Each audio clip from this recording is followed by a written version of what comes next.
चलते हैं second technique पे। Second technique is variance. Second technique is variance. Variance is denoted by sigma square. इस तरह से हम इसे क्या करते हैं, डिनोट कर देते हैं। तो सिग्मा स्क्वायर से किसको डिनोट कर दिया, वेरिएंस को।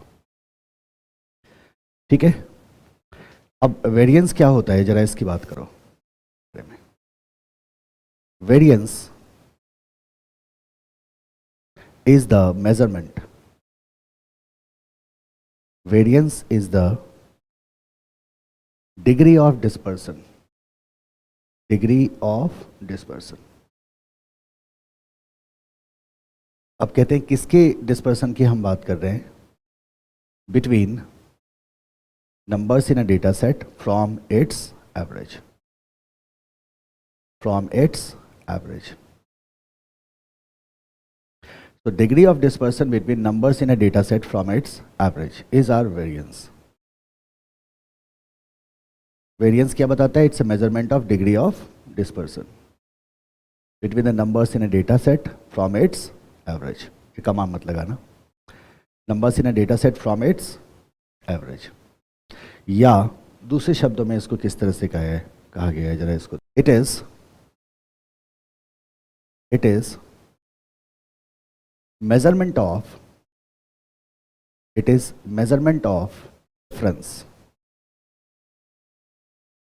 measurement of difference between the average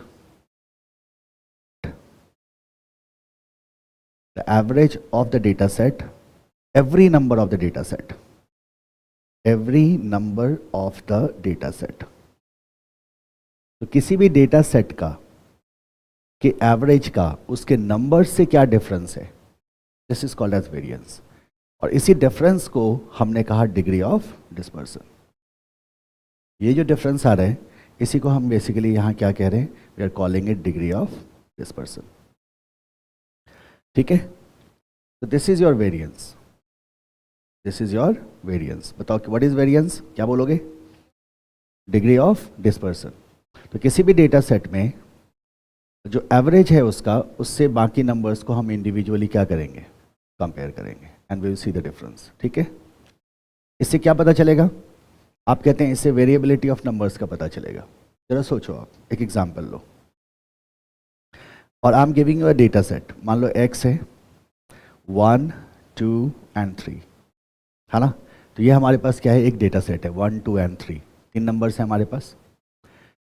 तो अगर 1, 2 and 3 का suppose we have to create calculate mean, तो मीन क्या होगा इसका, तो आप कहते हैं एक्स बार। मीन को कैसे डिनोट करते हैं, एक्स बार से। X bar is equal to 1 + 2 + 3/3। तो क्या हो गया मीन, 6/3 इज इक्वल टू 2। तो आर मीन या आर एवरेज इज 2, एवरेज 2 है। नाउ दिस एवरेज 2 से 1 का डिफरेंस, इस एवरेज 2 से 2 का डिफरेंस, और इस एवरेज 2 से 3 का difference, this is your variance. इसी को हम क्या कह रहे हैं, वेरिएंस कह रहे हैं। अब जरा एज्यूम करो, इसका मतलब क्या हुआ, इसका मतलब ये हुआ कि suppose you have certain cash flows. आपके पास क्या है, कैश फ्लोज है। ये कैश फ्लोज क्या होता है, एक्सपेक्टेड होता है ना। ये कैश फ्लो क्या होता है, एक्सपेक्टेड होता है। लेट्स से फॉर 3 इयर्स, तो हमारे पास कैश फ्लो है फॉर 3 इयर्स। ईयर 1 का कैश फ्लो है लेट्स से 100 रुपीज़, ईयर 2 का कैश फ्लो है लेट्स से 200 रुपीज़, और ईयर 3 का कैश फ्लो है लेट्स से 300 रुपीज़। ठीक है, तो 3 साल का हमारे पास क्या है, कैश फ्लो है। And we have the probability given. Probability है इसका 0.1, इसका प्रोबेबिलिटी है 0.6, तो इसका कितना हो जाएगा, 0.3। तीनों मिलके क्या होना है, 1 होना है। हमने क्या किया था प्रीवियसली, प्रोबेबिलिटी वाले एग्जाम्पल में हमने इसी बात को देखा था। अब जरा देखो, हमने मीन यहाँ निकाला x bar is equal to 1 + 2 + 3/3। अब इस मीन को निकाल सकते हैं हम प्रोबेबिलिटी से भी बहुत आसानी से। हम कहते हैं मीन को निकालने का दूसरा तरीका क्या होता है कि हम वेट करते हैं अगेंस्ट प्रोबेबिलिटी। प्रोबेबिलिटी गिवन अगर है हमारे पास, तो हम प्रोबेबिलिटी से नंबर को मल्टीप्लाई करते हैं तो भी हमारा क्या निकल आता है, मीन निकल आता है। उसका जो टोटल होगा वो हमारा क्या हो जाएगा, मीन हो जाएगा। मतलब अगर 1, 2, 3 की मैं प्रोबेबिलिटी सेट कर दूँ, मैं ऐसा सोचिए, अगर 1 की प्रोबेबिलिटी है 0.1, 2 की प्रोबेबिलिटी है 0.3 एंड 3 की प्रोबेबिलिटी है 0.6, तो इसका मीन क्या होगा? इसका मीन हो जाएगा 1 इंटू 0.1, ठीक है, प्लस 2 इंटू 0.3 प्लस 3 इंटू 0.6, ये इसका क्या हो जाएगा? मीन हो जाएगा। नहीं, मल्टीप्लाई करेंगे, ये इसका क्या हो जाएगा? मीन हो जाएगा। तो हम प्रोबेबिलिटी से भी क्या कर सकते हैं? मीन कैलकुलेट कर सकते हैं। तो जरा सोचो आपने क्या किया था। ये आपका कैश फ्लोज था 100, फर्स्ट ईयर में 100, सेकेंड ईयर में 200, थर्ड ईयर में 300, प्रोबेबिलिटी गिवन है। तो प्रोबेबिलिटी गिवन है तो आप क्या कहते हैं? 100 मल्टीप्लाइड टू 0.1 कितना हो गया? 200 मल्टीप्लाइड टू 0.6 कितना हो गया? 12 एंड 300 मल्टीप्लाइड टू 0.3 9 हो गया ना? 9 हो गया। देखो एक ही जीरो हटा, 90 होगा। कितना हो जाएगा? 90 हो जाएगा। अब जरा गौर करो। So 10 plus 12 plus 90 it goes to 10 plus 12 plus 90 it goes to 112। ये जो 112 है, this is our what? Mean. ये मेरा क्या है? मीन है ना? This is my mean. बात आ रही है समझ में? अब जरा सोचो, कैश फ्लो को अगर हम एक्स कह रहे हैं तो यानी कि ये मेरा क्या है? एक्स बार है। और अगर ये कैश फ्लो था, मेरा एक्सपेक्टेड कैश फ्लो था, ये अगर मेरा एक्सपेक्टेड कैश फ्लो था और ये मेरा एक्सपेक्टेड वैल्यू था, ये मेरा एक्सपेक्टेड कैश फ्लो था, तो ये मेरा क्या था? Expected net cash flow. यानी कि expected net cash flow is nothing but the mean. Mean था वो, क्या था? मीन था। इसी को हम वेरिएंस पे लेके जा रहे हैं। और हमें करना क्या होता है कि हम क्या कह रहे हैं कि जो एवरेज है, एवरेज से हर एक डेटा का क्या देखते हैं? हम डिफरेंस देख रहे होते हैं। तो कैसे देखेंगे? जरा खुद सोचो। आप खुद सोचो कैसे करोगे आप इस काम को। आप क्या कहते हो? सर देखो मजेदार बात क्या है, क्या कांस्टेंट रहेगा? एक्स बार। देखो अगर मैं पहले ईयर का कैश फ्लो लेता हूं तो पहले ईयर का कैश फ्लो कितना है? 100 का कंपैरिजन किसके साथ होगा? 112 के साथ। दूसरे साल का कैश फ्लो कितना है? 200, इसका भी कंपैरिजन किसके साथ होगा? 112 के साथ। तीसरे साल का कैश फ्लो क्या है? 300, इसका भी कंपैरिजन किसके साथ होगा? 112 के साथ। So how we do it? तो वेरिएंस का जो फॉर्मूला होता है that is basically x minus x bar. तो x में आप लगाते हो j या i, जो भी वेरिएबल रखना चाहो। क्यों लगाया आपने? क्योंकि x क्या होगा? बदलेगा। x क्या होगा? चेंज होगा बस। बट x बार क्या होगा? हर एक अमाउंट के लिए क्या होने जा रहा है? कांस्टेंट होने जा रहा है। तो इसको हम कहते हैं x minus x bar square multiplied to probability. This gives your variance. ये क्या है? आपको दे देता है, आपका वेरिएंस दे देता है। अब इसका समेशन होगा। क्यों समेशन होगा? इसका समेशन इसलिए होगा because there are n number of years. कितने भी हो सकते हैं, so there n number of years. तो आप कहते हैं कि समेशन क्या हो गया? ये समेशन हो गया। यहाँ क्या डालते हैं? n, और यहाँ आप जानते हो क्या बोल दोगे? j is equal to 1। क्या लिख दोगे? j is equal to j to 1। ये summation of x minus x bar square probability, ये हमारा क्या देता है? ये हमारा देता है sigma square, that is our variance. तो एक बात बताओ, इसका मतलब sir most of the time variance या तो गिवन होगा क्वेश्चन में, या वेरिएंस कैलकुलेट करने के लिए मेरे को प्रोबेबिलिटी के थ्रू गुजरना होगा।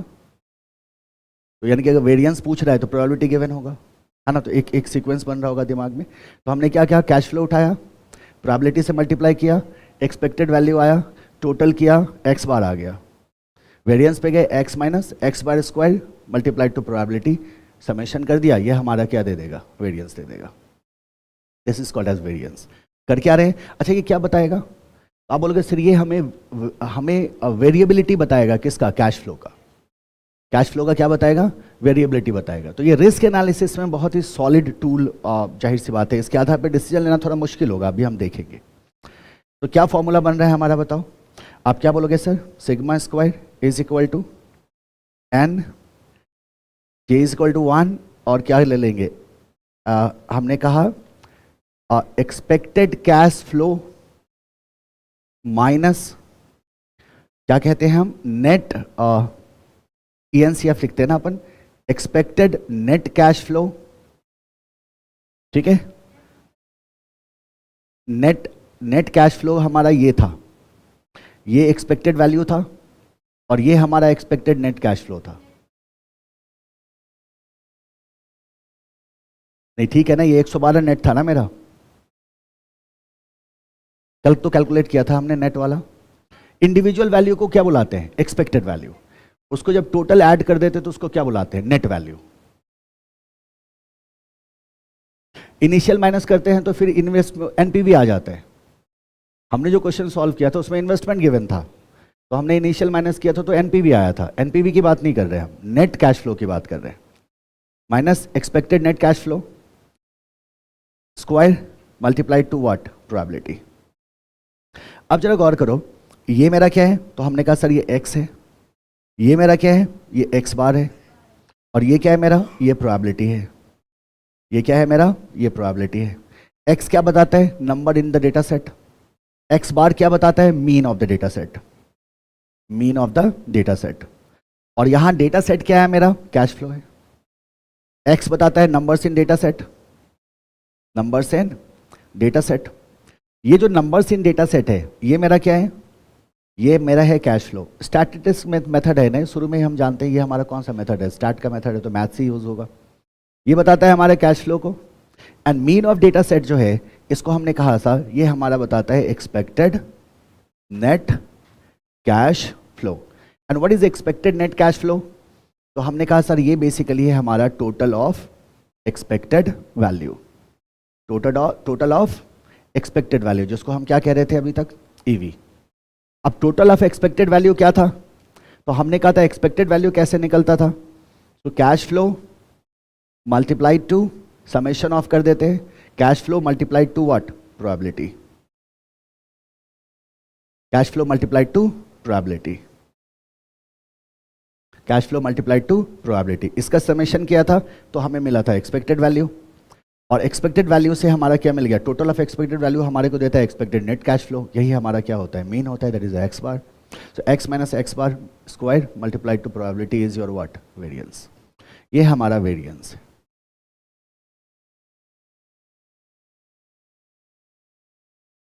हाँ, वेरिएंस के लिए तो हर एक आइटम का टोटल क्यों निकालोगे आप?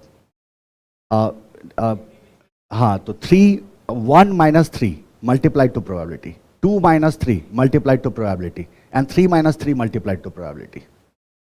बात आ रही है समझ में? इससे हमारा क्या निकल के आएगा? वेरिएंस निकल के आ जाएगा। अब जरा सोचो, अब मैं आपसे एक सवाल पूछता हूँ, ठीक है? आप खुद सोचो जरा, इस पर दिमाग लगाओ। देखो हमारा डेटा सेट क्या था? हमारा जो प्रीवियस एग्जाम्पल था उसी को लेके चलते हैं। हमारा डेटा सेट था 1, 2 एंड 3, ठीक है? इसका वेरिएंस हमारा कितना निकल के आया? तो इसका मीन कितना निकल के आया हमारा? इसका मीन हमारा निकल के आया 2, ठीक है?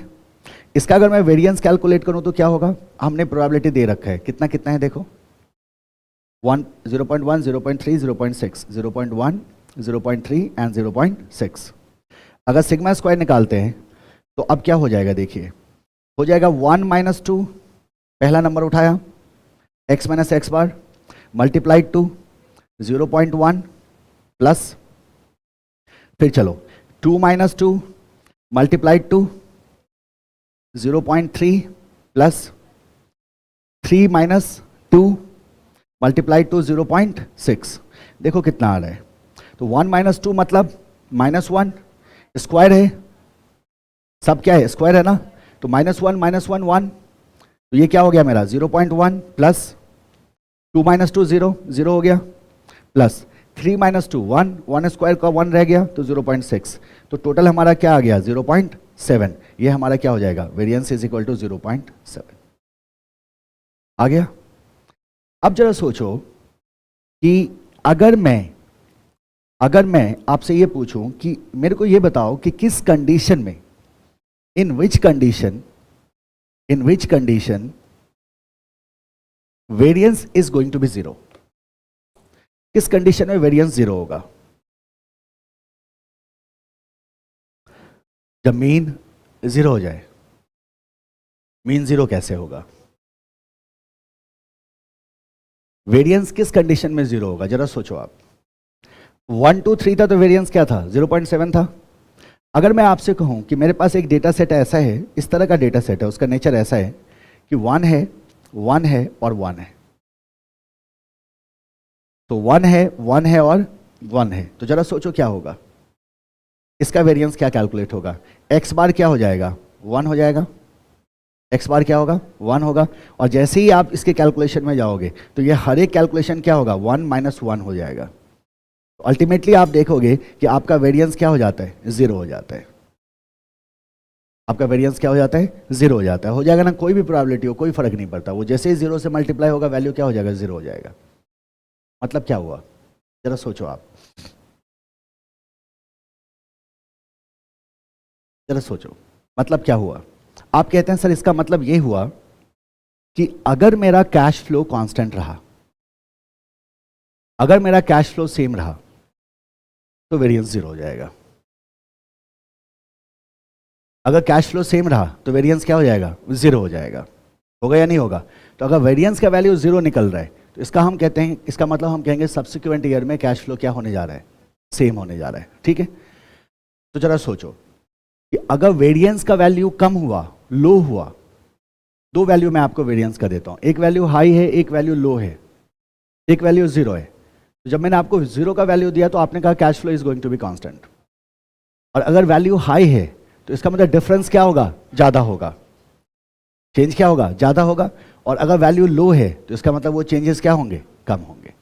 This is how we see the variance, right. तो हम क्या करते हैं, यहां तक नोट कर लिया सबने, चेंज देख रहे हैं, चेंज देख रहे हैं। तो ये आपको क्या दिखाएगा, किस तरह से कैश फ्लो डिस्ट्रीब्यूट हो रहा है, किस तरह से कैश फ्लो डिस्ट्रीब्यूट हो रहा है। इसीलिए हमने कहा था ये हमें दिखाता है डिग्री ऑफ डिस्पर्सन। क्या दिखाता है, डिग्री ऑफ डिस्पर्सन। फॉर्मूला लिख लिया सबने, ठीक है। अब आ जाओ, क्या कहते हैं, if variance is equal to 0, cash flow generated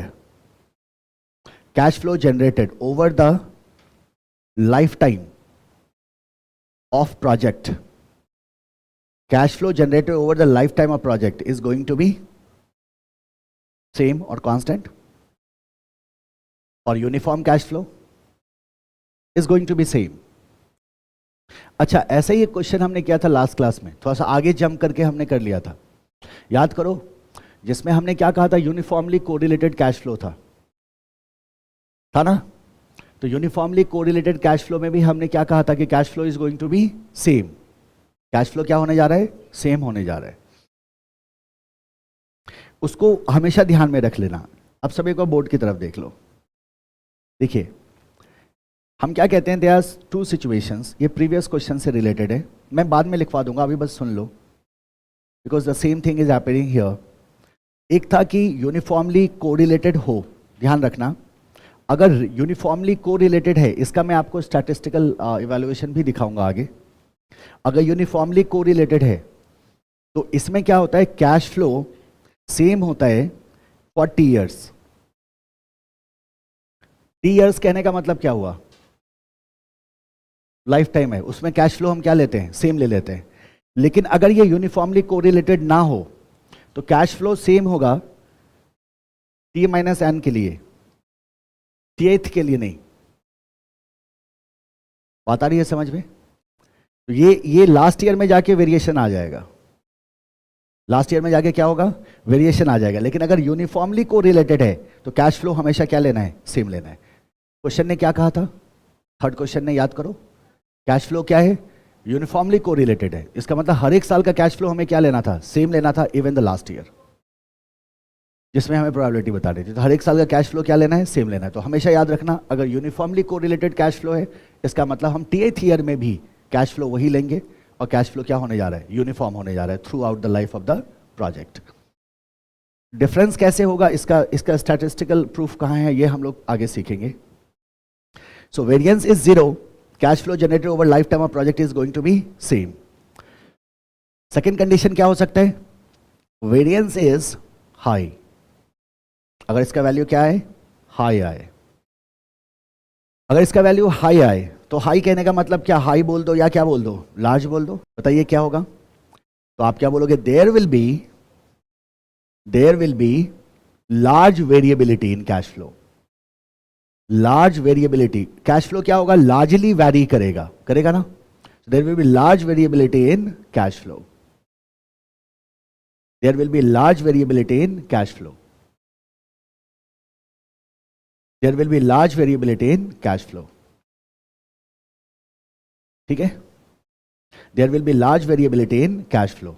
और अगर वेरिएंस लो है तो कम होगा, मतलब स्मॉल।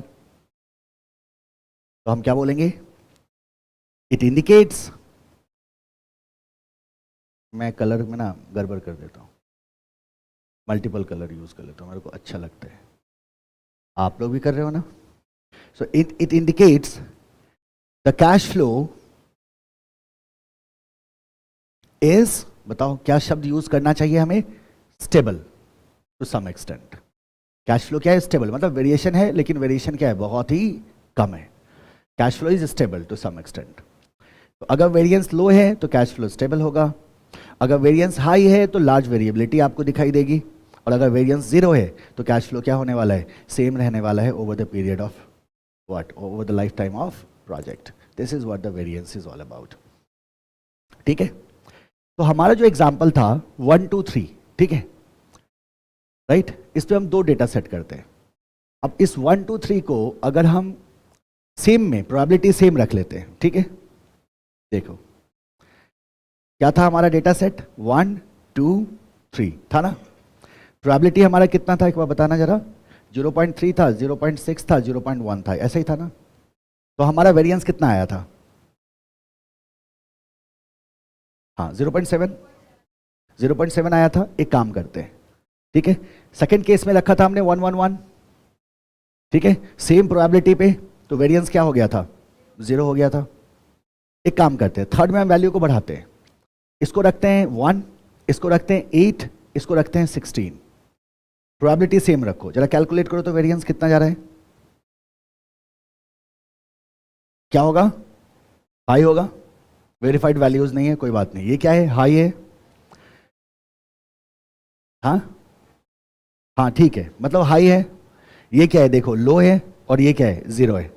तो हमने क्या किया, वेरिएबिलिटी बढ़ाया, बहुत बहुत दूने से बढ़ाया ना, 8 गुने से बढ़ाया है, और 80 के बाद क्या कर दिया, दूने से बढ़ा दिया है, तो फर्क तो आएगा ही। तो हमने क्या किया, वेरिएबिलिटी बढ़ाया, देखो यहाँ वेरिएबिलिटी क्या है, लार्ज है, लार्ज वेरिएबिलिटी। तो हमारा वेरिएंस क्या हो रहा है, बहुत ज्यादा आ रहा है। यहाँ वेरिएबिलिटी क्या है, लो वेरिएबिलिटी, एक एक का डिफरेंस है ना सिर्फ। तो लो वेरिएबिलिटी था तो हमारा वेरिएंस क्या आ रहा था, लो आ रहा था। और जब यहां कोई वेरिएबिलिटी नहीं था इन कैश फ्लो, तो वेरिएंस क्या आ रहा था, 0 आ रहा था। यही है हमारा ABC, 3 पॉइंट यही है। तो ये मेरा हो गया A, हाई वेरिएबिलिटी, ये हो गया B, और ये हो गया C। चलो ध्यान देना, आगे बढ़ो। So this is it, this is our second method. चलते हैं थर्ड मेथड पे। ये इसी का वेरिएशन है, तो इसको 2.1 भी हम कर सकते हैं। इसी को हमें क्या कर देना है, सिंप्लीफाई कर देना है, and that is your standard deviation.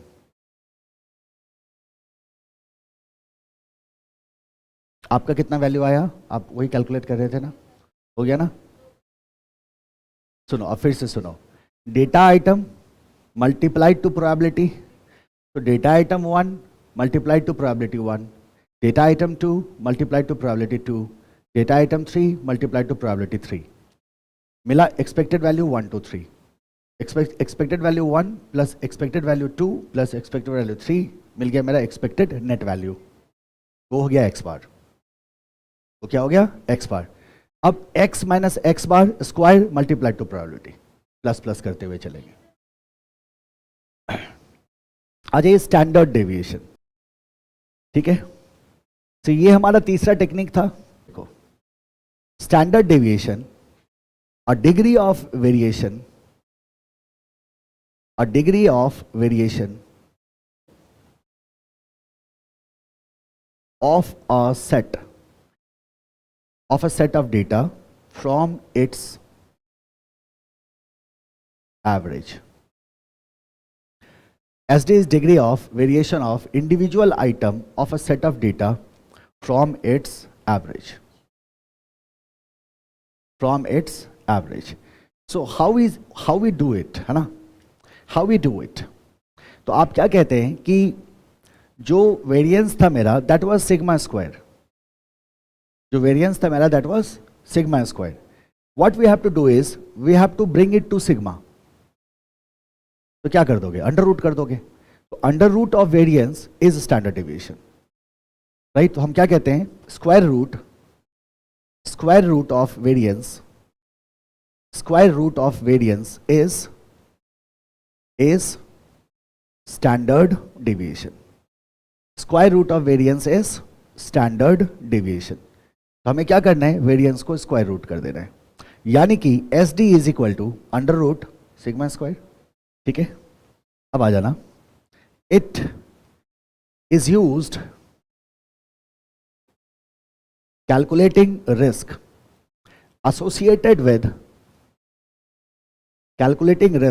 associated with estimated cash flow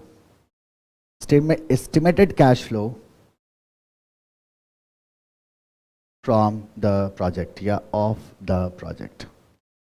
So it will help you to calculate the risk. So what's the difference between variance and standard deviation? हम कहते हैं variance gives us an understanding of variability of cash flow. वो हमें variability of cash flow देता है, जबकि standard deviation हमारे को क्या बताता है? Risk associated with the cash flow. अभी देखते चलो, अभी आप डिसीजन लोगे इसी आधार पे. आ जाना. तो दो मेथड है हमारे पास. देखिए, एक मेथड क्या था? वेरिएंस. दूसरा मेथड क्या है? Standard deviation. वेरिएंस आ गया और standard deviation.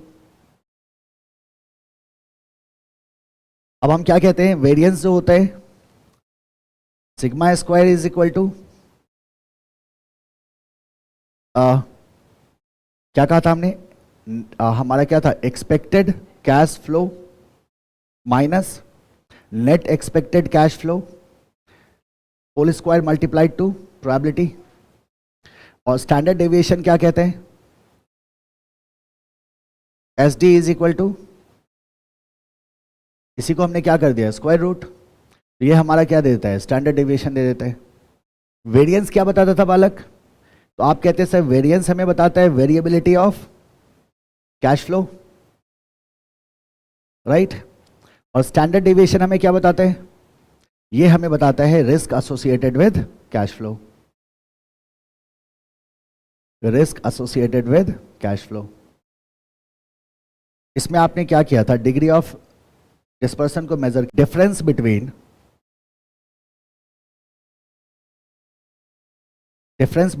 expected cash flow and estimated cash flow. Expected cash flow and estimated cash flow.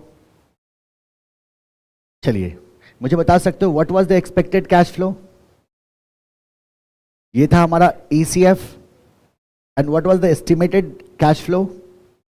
ये था हमारा ENCF. ये तो एस्टिमेशन था ना हमारा, प्रोबेबिलिटी असाइन करके हमने क्या किया था? टोटल एस्टिमेशन निकाला था. यानी कि हमने डिफरेंस निकाला था एक्सपेक्टेड कैश फ्लो का और ENCF का. तो ENCF मतलब क्या था? मीन.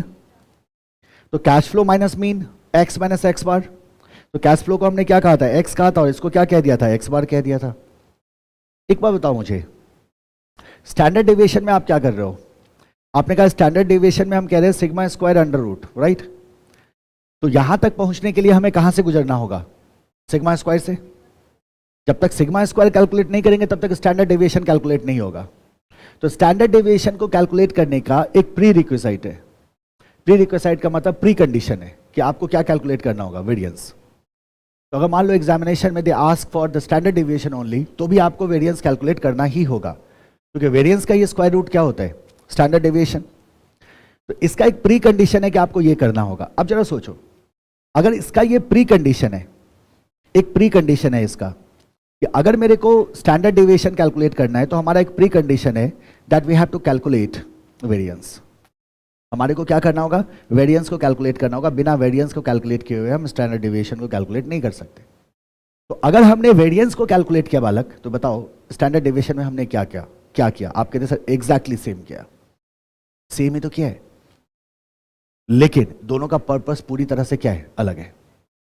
जहां वेरिएंस हमें वेरिएबिलिटी ऑफ कैश फ्लो बताता है, वो स्टैंडर्ड डेविएशन हमें क्या बता देता है, risk associated with cash flow बताता है। मतलब इसमें भी काम यही होता है, ये भी क्या करता है, मेजर करता है किसको, तो हम कहते हैं सर x माइनस एक्स बार को, इसी डिफरेंस को ये भी मेजर कर रहा है।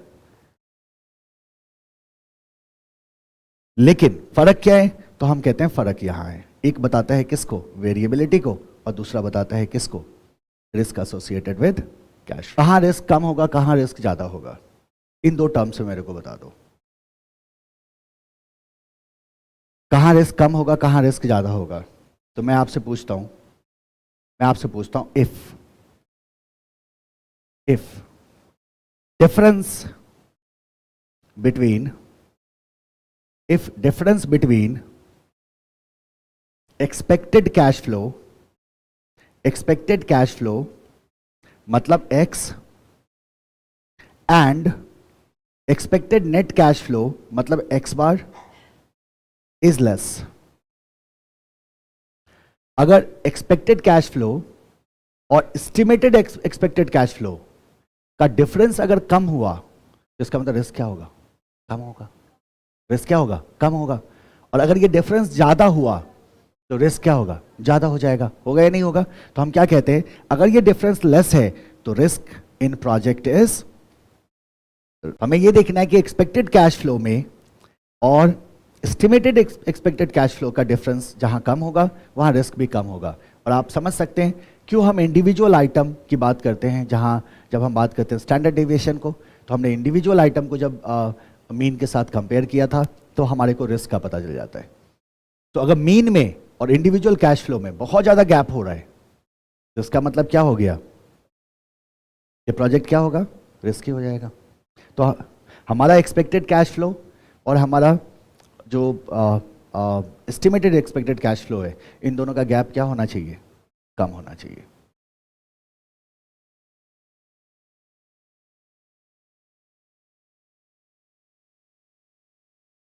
डिफरेंस ज़्यादा होगा तो रिस्क ज़्यादा हो जाएगा, रिस्क ज़्यादा हो जाएगा।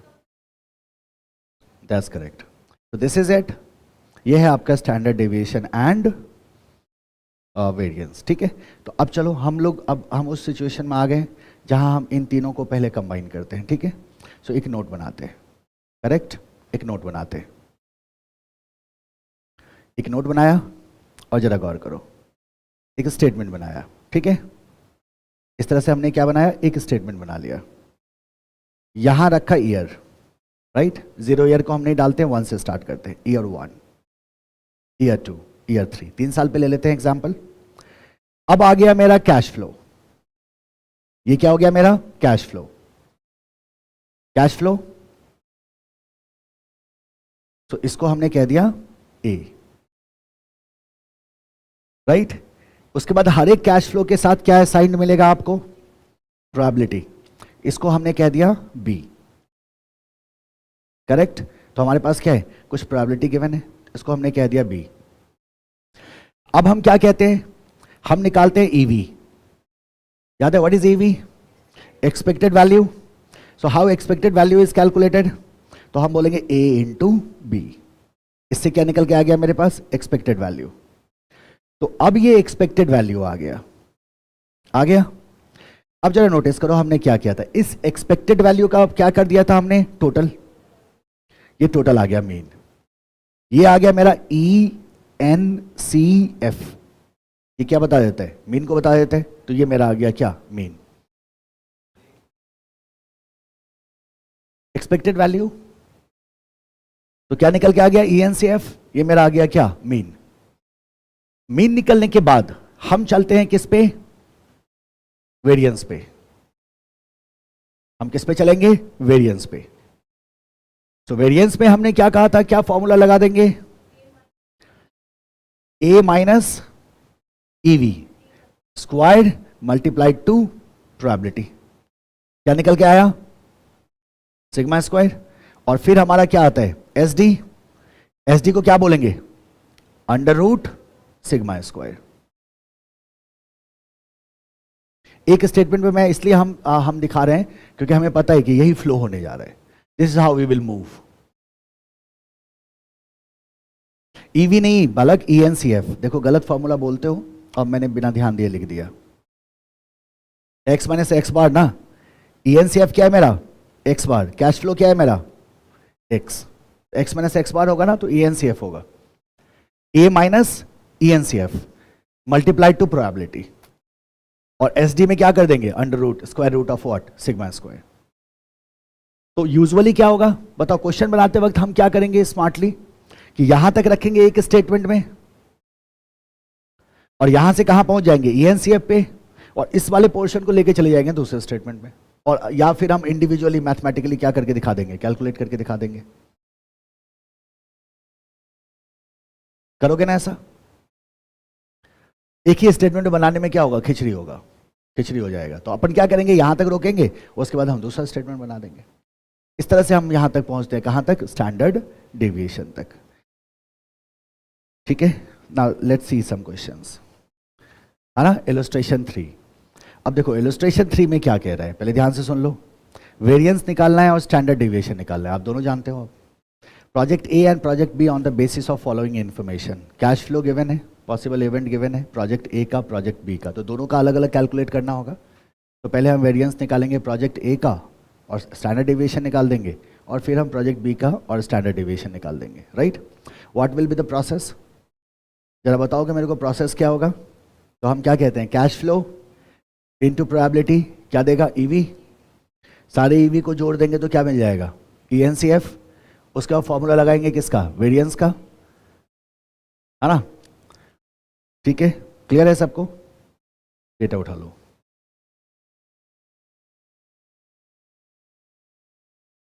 डेटा उठा लीजिए, पहले डेटा उठा लो बस, उसके बाद हम इसको सॉल्व करते हैं।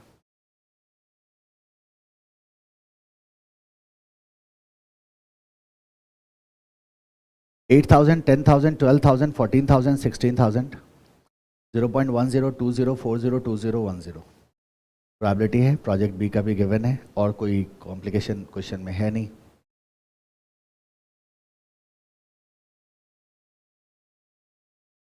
तो 5 आपको पॉसिबल इवेंट बताया गया है।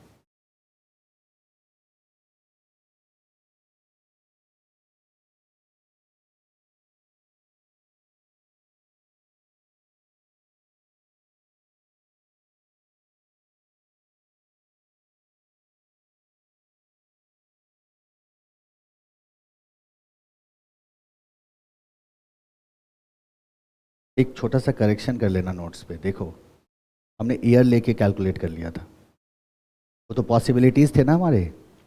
सेम ईयर पे प्रोबेबिलिटी होती है ना, ईयर लिख दिया था क्या हमने कहीं, ये लिखा था। तो ये हमारे ऑप्शंस है ना, सेम ईयर पे प्रोबेबिलिटी होती है ना, तो ये हमारे ऑप्शन थे। इसको करेक्ट करो अगर नोट किए हो तो। टेबल में भी लिख दिया था, ये ऑप्शन ए था, ये ऑप्शन बी था, और ये ऑप्शन सी था। 3 ऑप्शंस थे हमारे पास, उसको करेक्ट कर लो सब ना, वो गलती से लिखा है मैंने। और टेबल में भी ईयर नहीं होगा, क्या होगा, ऑप्शन होंगे ना, ऑप्शन होंगे 1 2 3। टेबल में भी ऑप्शन कर दो 1 2 3। कर दिया करेक्ट। क्वेश्चन ये रहा आपके सामने स्क्रीन पे, ठीक है। डन। नोट कर रहे हो या सॉल्व कर रहे हो, सही सही बताओ। नोट कर रहे हो अभी, हाँ। जल्दबाजी में आधा आपका गड़बड़ होता है।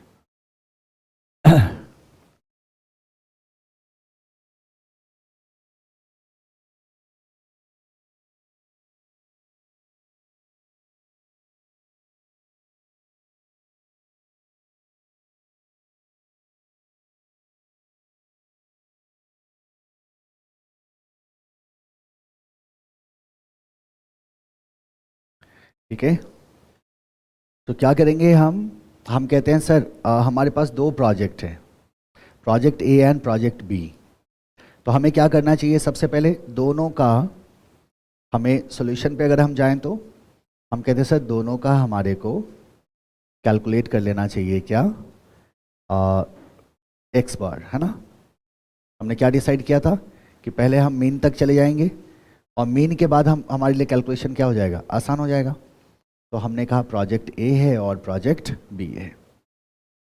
और कितने ऑप्शंस हैं, पॉसिबल इवेंट कह रहे हैं यहाँ क्वेश्चन में गिवन है, there are certain possible event. तो A B C D E, 5 हो गए। प्रोजेक्ट ए, ठीक है, तो हमने क्या कहा था कि sir we have to create, सबसे पहले कौन सा कॉलम, कैश फ्लो वाला। तो हमने क्या किया, कैश फ्लो वाला बना दिया, कैश फ्लो वाला बना दिया। कैश फ्लो के बाद क्या लेके आ गए, प्रोबेबिलिटी बना दिया, और फिर क्या आ गया, ईवी आ गया। इधर भी क्या हो गया, कैश फ्लो हो गया, कैश फ्लो के बाद प्रोबेबिलिटी हो गया, प्रोबेबिलिटी के बाद हमारा एक्सपेक्टेड वैल्यू हो गया या एक्सपेक्टेड कैश फ्लो हो गया। ईसीएफ लिखे या ईवी लिखे, एक ही बात है। सो पहले में क्या था, 8,000 रुपीज, प्रोबेबिलिटी है 0.10, है ना। सो 8,000.10, तो 800 हो गया ये तो सीधा सीधा। दूसरे में है 10,000.20, तो ये 2,000 हो गया, 2,000 हो गया। तीसरे में है 12,000.40, तो ये 4,800 हो गया। चौथे में है 14,000 और 0.20, तो ये 2,800 हो गया। और पांचवें में है 16,000 0.10, तो ये कितना हो गया, 1,600 हो गया, हो गया। तो फर्स्ट प्रोजेक्ट का अगर हम ENCF देखें, ENCF अगर हम देखें तो कितना आ गया, 12,000, 8, 2,000, 12,000।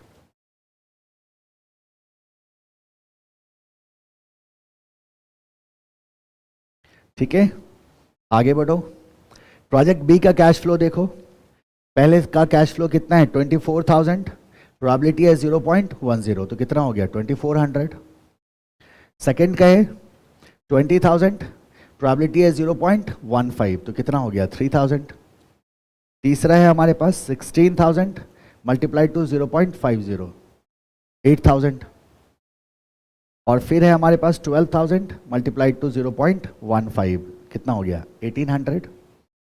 और लास्ट में है हमारे पास 8,000 मल्टीप्लाइड टू 0.10, 800, कितना आ गया टोटल, 16,000।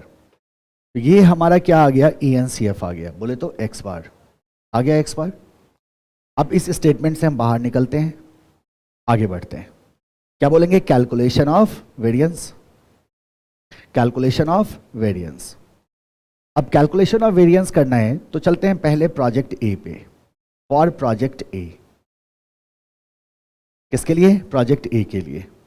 तो क्या होगा इसमें, sigma square is equal to, formula याद है, एक्स माइनस एक्स बार। तो बताओ एक्स क्या है, पहला 8,000, 8,000 माइनस 12,000 का square multiplied to what, probability, कितना है प्रोबेबिलिटी, 0.10, प्लस दूसरा आइटम उठाओ, 10,000 minus 12,000 whole square multiplied to 0.20, plus तीसरा आइटम क्या है, 12,000 multiplied to 12,000 whole square multiplied to 0.48 है, या 40 है ना, 40 है, multiplied to 40, plus 14,000 minus 12,000 whole square multiplied to 0.20, plus 16,000 minus 12,000 whole square multiplied to 0.10। इसको सॉल्व करें तो क्या होगा, 8,000 माइनस 12,000, तो 4,000 माइनस में फर्क नहीं पड़ता। सो ये कितना हो जाएगा, 16 पे कितने जीरो हो जाएंगे, 6 जीरो, 6 जीरो पे जो 2 कम, 1600 नहीं होगा ना, 6 जीरो पे अगर 2 कम करते हैं तो कितना हो जाएगा, 16 लाख हो जाएगा। हाँ तो 16 पे 4 जीरो हो जाएगा, 160000 होगा ना, नहीं 5 जीरो हो जाएगा बालक, 16 पे कितने जीरो हो जाएंगे, 5 जीरो हो जाएंगे, देख लो कैलकुलेट कर लो, है ना, 16 पे 5 जीरो आगे, प्लस 10 माइनस 12 2 हो गए, तो 4 पे 6 जीरो आया, 8 2 जीरो हटा दो, कितना हो गया, 8 लाख, है ना, प्लस ये तो जीरो हो गया, 12,000 माइनस 12,000 जीरो हो गया, और फिर आ गया इसका 14 माइनस 12, इसमें भी 2 आ गया और प्रोबेबिलिटी सेम है, तो 8 लाख हो जाएगा इसका भी,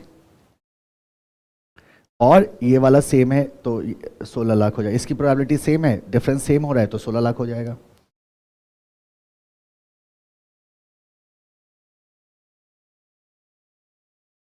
यहाँ क्या हो रहा है कि जो जो हमारा डिफरेंस अमाउंट सेम है, प्रोबेबिलिटी सेम है, तो फिर डेटा भी क्या होगा, सेम ही होगा ना।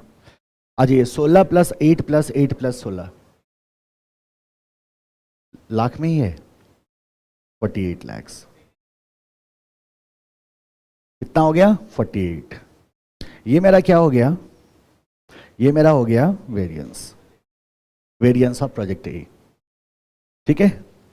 Calculation of variance and standard division साथ ही कर देना, फिर बाद में कहाँ हम ढूंढते रहेंगे data. Calculation of variance and standard division, इतना कैलकुलेशन टेबल में कैसे दिखाओगे बताओ मुझे।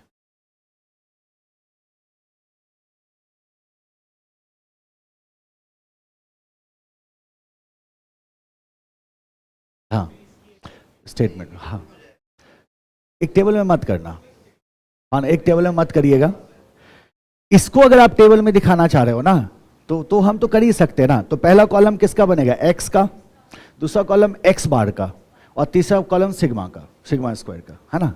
तो ठीक है, दैट्स ओके, चलेगा। एक्स बार कांस्टेंट ही है, तो फिर बताओगे कैसे कि एक्स बार कहां से लाया। हाँ दैट्स करेक्ट, उसको शो करके हम कर सकते हैं, करेक्ट, कोई दिक्कत नहीं है। And yes we should go for what, statement. हमेशा हमारे को किस में जाना चाहिए, जहां तक पॉसिबल हो स्टेटमेंट पे जाना चाहिए। आ गया, अब चलते हैं किस पे, S D of project A, S D of project A. तो बताओ S D is equal to square root, तो किसका स्क्वायर रूट हो गया, 48,000,000, देखो कितना आ रहा है,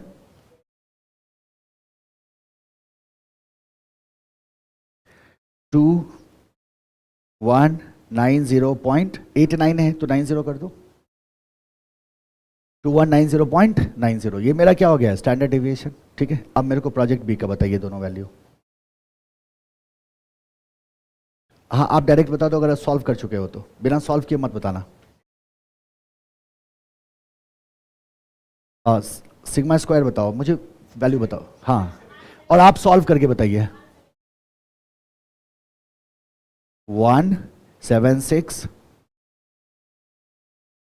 इतना आया, चलो आप भी सॉल्व करो और मैच करो जरा डेटा, और एस डी तो इसका स्क्वायर रूट हो जाएगा, कितना आ रहा है, 4195.23,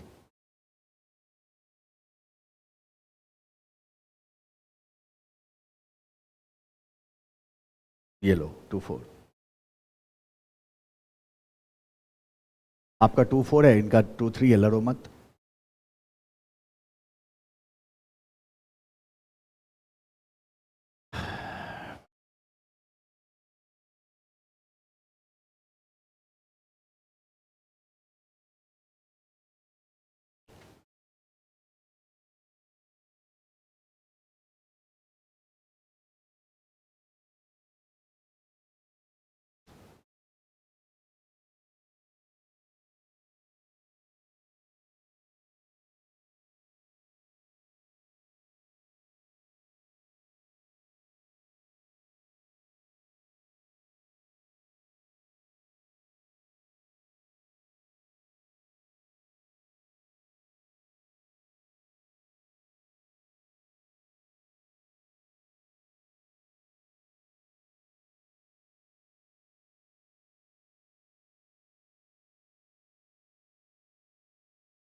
ठीक है, वेरिएंस कितना आया?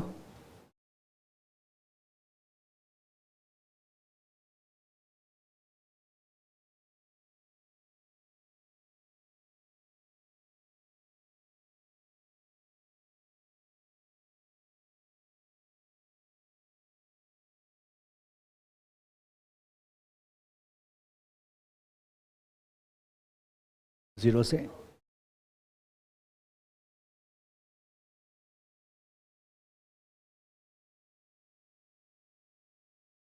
इसमें बड़े वैल्यू ही होंगे, क्योंकि आप एक्चुअली दो बड़े वैल्यू को माइनस कर रहे हो, उसका स्क्वायर कर रहे हो, वो ज़ीरो बढ़ा देगा। तो कितना भी छोटा उठाओगे ना तो ज़ीरो आपको ज़्यादा ही मिलेगा।